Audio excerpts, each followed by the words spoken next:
Bonsoir et bienvenue dans cette première vidéo de Parlons Com.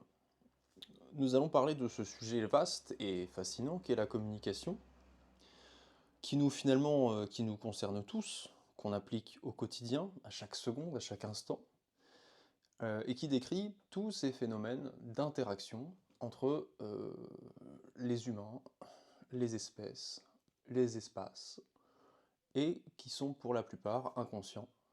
Et c'est bien parce qu'ils sont inconscients que nous sommes souvent démunis face aux imprévus et face au chaos. Le chaos nous empêche de prendre des bonnes décisions et surtout nous donne la sensation qu'on n'a pas vraiment de pouvoir. Donc, chercher à avoir du pouvoir, chercher à avoir de l'influence, ça passe à un moment par la prise en main de la réalité. Il faut réussir à comprendre ce qui fait que le monde fonctionne comme il fonctionne pour ensuite pouvoir commencer à agir. La première chose qui nous empêche d'agir, c'est la peur. D'où vient la peur? C'est un apprentissage, ce sont des réflexes que nous avons euh, intégrés dans notre enfance, notre adolescence et notre vie d'adulte, dans des situations où on nous a communiqué que ce qu'on était en train de faire n'était pas juste. Et c'est émotionnel, c'est dans la mémoire émotionnelle que nous avons intégré nos peurs, que nous avons intégré ce que nous avions le droit de faire ou de ne pas faire. Donc la première chose qui apparaît quand on s'intéresse à la communication, c'est que nous sommes, les êtres humains, des êtres sensibles, des êtres qui fonctionnent à l'émotionnel, notamment avec ce qu'on appelle l'attachement. L'attachement, c'est ce qui vient réguler nos relations avec les gens, ce qui fait qu'on va penser à eux, ce qui fait qu'on va vouloir leur plaire, ne pas les décevoir, ou à l'inverse, les détruire. Le lien qui nous unit entre humains est un lien de communication et il persiste même au-delà de l'interaction. Quand on a été en interaction avec quelqu'un, on peut avoir un très bon souvenir de cette personne pendant des années et le lien, la façon avec laquelle cette persistance reste en nous, fait que c'est une personne par exemple en qui on va avoir confiance. Vous vous dites sûrement que je suis en train de partir dans des choses très abstraites et vous vous demandez quel est le lien avec le sujet de la communication. C'est une très bonne question et la réponse tient dans le fait que quoi que vous fassiez, quoi que vous choisissiez de communiquer, qu'importe le réseau que vous allez choisir, le ton que vous allez choisir, l'énergie que vous allez mettre dans votre message, vous allez toujours être confronté à des émotions en vous et chez les autres qui peuvent mettre à mal votre message. On est constamment en train d'évaluer ce qui est plutôt bon ou mauvais pour notre survie, et si on interprète nos émotions seules et qu'on regarde l'avenir avec les réactions qui se sont construites dans le passé, par exemple si vous osez faire quelque chose demain que vous n'osiez pas faire hier, vous allez probablement avoir des émotions négatives qui vont se pointer justement parce que jusqu'à présent vous n'osiez pas le faire. On évolue en fait en tant qu'humain dans une forme d'équilibre. On s'adapte à ce que nous avons appris comme étant bon ou pas bon, et ça définit notre trajectoire de vie. Et si on se tient à ce petit espace, cette zone de confort comme on l'appelle, on est plus ou moins protégé des émotions négatives. Mais on n'est jamais à l'abri d'une idée. On n'est jamais à l'abri d'une proposition, soit qui vient de nous-mêmes, soit qui vient de notre entourage, qui va nous faire sortir de cette zone de confort. Et c'est bien important d'identifier ici, dans la psychologie humaine, que l'idée, l'audace, l'ambition, la sortie de route, elle a bien une origine, elle nous parvient, elle arrive à notre conscience et on est exposé à cette décision, est-ce que je vais franchir ce pas ou non? Dans les deux cas, ça va être stressant. mais aussi enthousiasmant. On arrive vraiment là à identifier ce que j'entends par communication. Quand on est dans une communication, on est soi-même un récepteur et un émetteur de messages, sachant que quand on parle de nous, j'entends par là notre conscience, et tout ce qui va arriver à notre conscience, c'est ce que l'on reçoit, tout ce qui va émerger dans nos intentions et devenir des actions, c'est ce qu'on va transmettre, et tout ça, ça va être des signaux qui vont être des images, des paroles, des émotions, des sensations, des flashs, parfois des pulsions, et c'est le premier niveau de communication auquel on doit s'intéresser avant de parler d'impacter notre environnement, avant de parler de créer des communautés, avant de parler par exemple, techniques de vente, avant de chercher à impacter notre environnement, on doit, dans un premier temps, observer ce qui communique en nous. Et c'est déjà un exercice qui est fascinant et qu'on peut faire toute sa vie sans en avoir jamais le sentiment d'avoir fait le tour. Donc, si vous vous intéressez à la communication et que vous voulez en apprendre plus, c'est vraiment important de comprendre que dans ma perception, dans ma conception de toute l'expertise que je développe autour de la communication, la racine, le premier objet d'étude et de compréhension, c'est ce qui se joue émotionnellement, instinctivement, intuitivement, chez moi et chez l'autre quand je communique. Si on s'intéresse à ça, on a ensuite un bac à sable, une page blanche avec laquelle on va pouvoir jouer. Parce qu'on comprend que quel que soit l'acte de communication, quelle que soit l'intention que je vais réaliser dans le monde, ce que je vais chercher à comprendre et ce que je vais chercher à observer, c'est ce qui se joue en l'autre. Si on s'intéresse à ça, on entre en relation. On construit des connexions.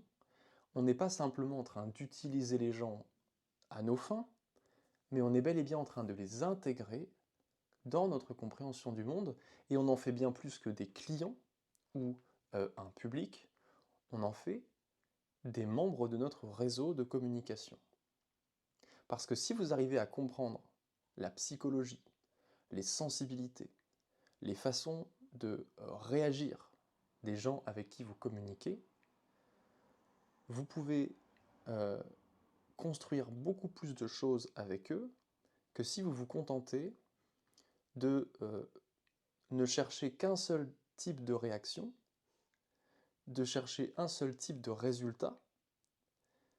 Et ce résultat, en fait, vous n'allez pas le chercher en l'autre, vous allez le chercher dans vos résultats, dans vos objectifs. Or, dans ma perception des choses, communiquer, c'est créer du lien. On est entre humains, pour la plupart. Si vous travaillez avec des animaux, vous pouvez évidemment développer tout un autre champ de relations, et ce n'est pas ce que moi je travaille, donc je ne pourrais pas avancer là-dessus. Par contre, sur la question de la relation à l'humain, il y a énormément de choses qu'on peut faire ensemble, et, et peut-être que la base de notre travail, pour communiquer, c'est déjà de partir de ce postulat. Que si on veut créer du lien, on doit partir d'un espace de confiance. Et je veux qu'on prenne quelques instants ensemble, quand je vous parle donc de cette idée d'entrer en relation avec les gens, qu'est-ce que vous ressentez à l'idée de vous connecter profondément, sincèrement, avec authenticité à des inconnus? Quel est le sentiment que vous avez avec cette idée? Voilà, imaginez un profil Facebook, vous voyez le nom, vous commencez à interagir sur Messenger, puis vous vous appelez.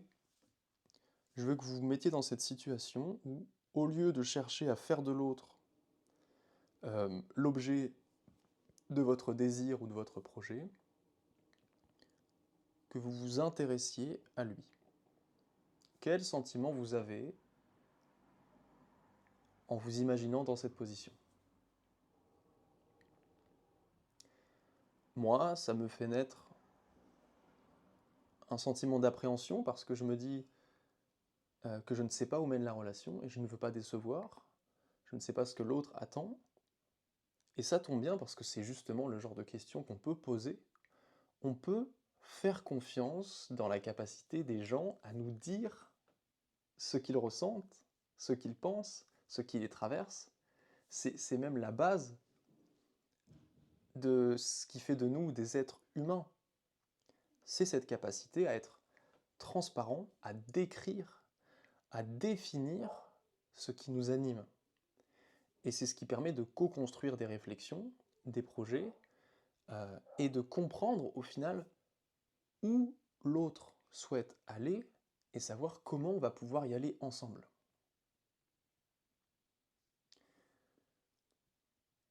Je trouve que c'est une belle façon d'introduire ce que j'entends par communication. Et peut-être que vous vous attendiez à entendre parler de réseaux sociaux, à entendre parler de techniques, à entendre parler de stratégie. Et oui, c'est bel et bien le cœur de ce que je fais. Ma stratégie commence par m'intéresser à ce qui naît en l'autre. Il y a des milliers d'informations que le simple fait d'exister aux yeux des autres va faire germer, va faire jaillir.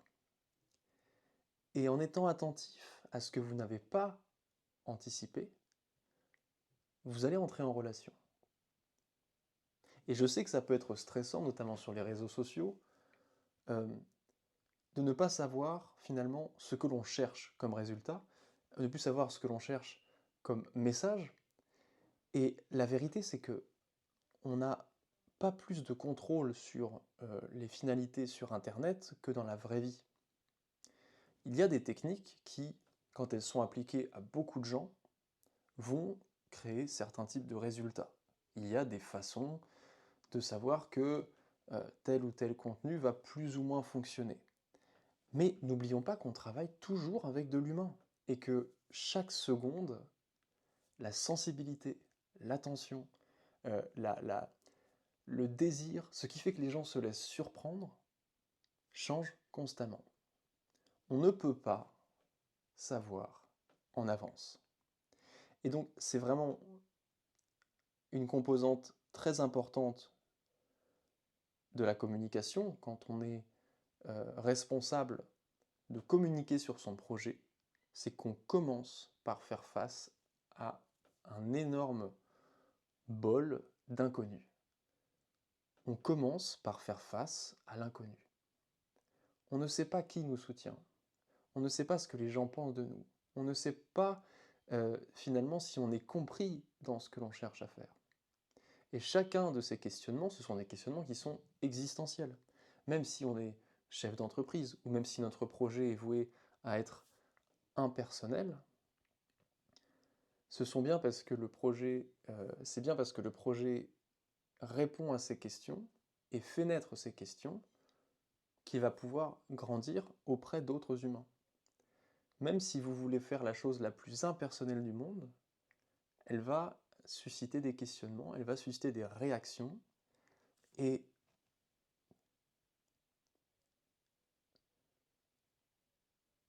n'oublions jamais que les interactions sur les réseaux sociaux sont infiniment euh, plus pauvres. C'est incomparable. La valeur d'un like dans ce que vous pouvez en apprendre par rapport à 30 secondes de relation, d'interaction directe avec quelqu'un, juste d'un appel téléphonique, ça n'a rien à voir. Le like, c'est le degré zéro de l'interaction, quoi. mais ça veut dire quand même quelque chose, que quelqu'un s'intéresse à ce que vous faites, et donc c'est par là que vous pouvez entrer en relation. Le like, c'est une confirmation que vous avez fait passer un message, transmis une émotion qui résonne chez l'autre. Et parce que vous avez maintenant cette information de qui est-ce que j'ai touché, alors vous pouvez entrer en relation.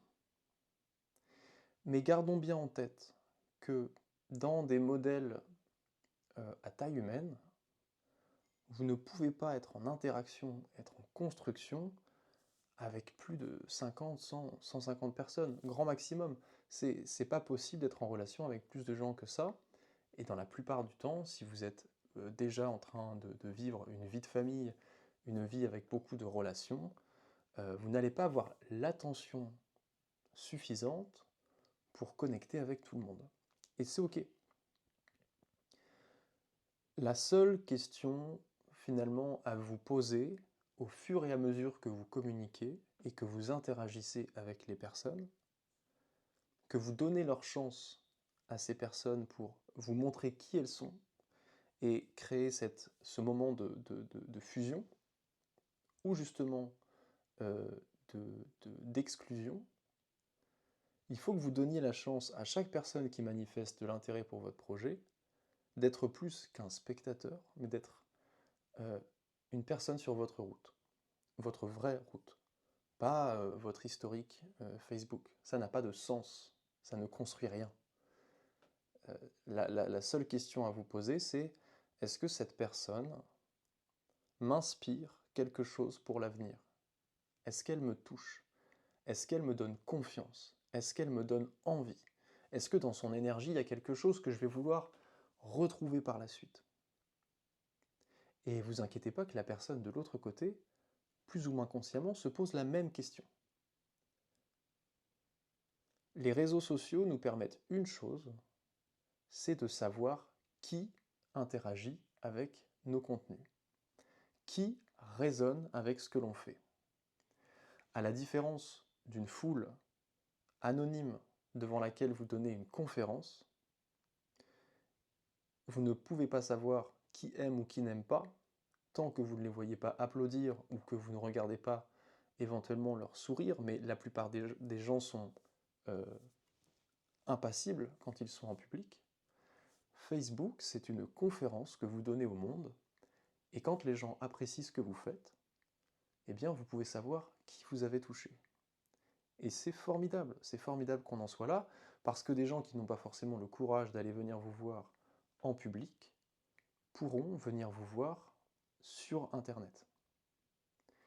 Cela étant, c'est bien important de comprendre que dans votre construction personnelle, dans la façon avec laquelle vous développez votre activité, vous allez avoir besoin de temps et de données qualitatives. Vous allez avoir besoin de temps de qualité avec d'autres humains dans ce projet. Ce n'est pas négociable. On a besoin, quand on est en train d'expérimenter, quand on est en train d'entreprendre, de le faire aux yeux de plusieurs autres personnes. Tout simplement parce qu'on a besoin d'une forme de confirmation. Pas forcément d'une validation, pas forcément de se faire complètement encenser, mais on a besoin de retour, on a besoin de feedback. Parce que c'est en sentant ce qu'on veut vraiment faire, c'est en étant exposé à la réaction des gens que on est en mesure de trancher sur ce que l'on veut vraiment faire et ce sur quoi on est capable de faire des compromis. Mais quoi que vous fassiez, je veux vraiment insister là-dessus, vous serez en relation avec des humains. Et donc, la base du travail quand on travaille ensemble, c'est de vous demander qu'est-ce que je ressens quand je suis en contact avec les gens et comment je peux faire pour que ce soit une expérience plaisante. Vous ne pourrez pas vous affranchir de ces moments d'échange. Ce sont ces moments-là qui vont donner vie à vos idées, qui vont vous permettre de rencontrer vos collaborateurs, vos clients, vos adorateurs, vos inspirateurs. Vous êtes dans une construction de société. Et donc, même si vos objectifs sont personnels, vos moyens seront toujours collectifs. Et je vais conclure là-dessus, sur ce premier temps de parole sur la communication. Est-ce que, dans ce que je viens de vous partager, j'ai dit des choses qui vous ont touché? Est-ce que j'ai dit des choses qui vous inspirent? Est-ce que j'ai dit des choses qui ont fait naître en vous certaines émotions? Qu'est-ce que vous avez ressenti en m'écoutant? Et vous avez la possibilité maintenant, quand vous allez terminer cette vidéo, de me dire ce que vous avez traversé, ou simplement de manifester que vous êtes ouvert à la relation. On va mettre en pratique ce que je viens de dire, c'est que si vous êtes prêt à entrer en relation, je vous mets au défi de réagir à cette vidéo, de laisser une empreinte, de laisser une façon pour moi de vous contacter, et on aura un temps d'échange au téléphone ou en visio pour aller creuser, pour y aller, quoi. Parce que c'est quelque chose qui est un plaisir immense pour moi, c'est de transmettre ce que je suis, et j'ai besoin de le transmettre à des gens. Donc, si vous êtes ouvert à vous laisser aussi toucher, à, à vous exposer à moi, interagissez avec cette vidéo, donnez-moi une chance de vous retrouver, de vous joindre, et vous verrez que parce que vous l'avez fait avec moi, vous aurez peut-être la prochaine fois le courage de le faire avec d'autres. J'espère que cette vidéo vous a plu, et puis moi je vous dis à très bientôt. Salut!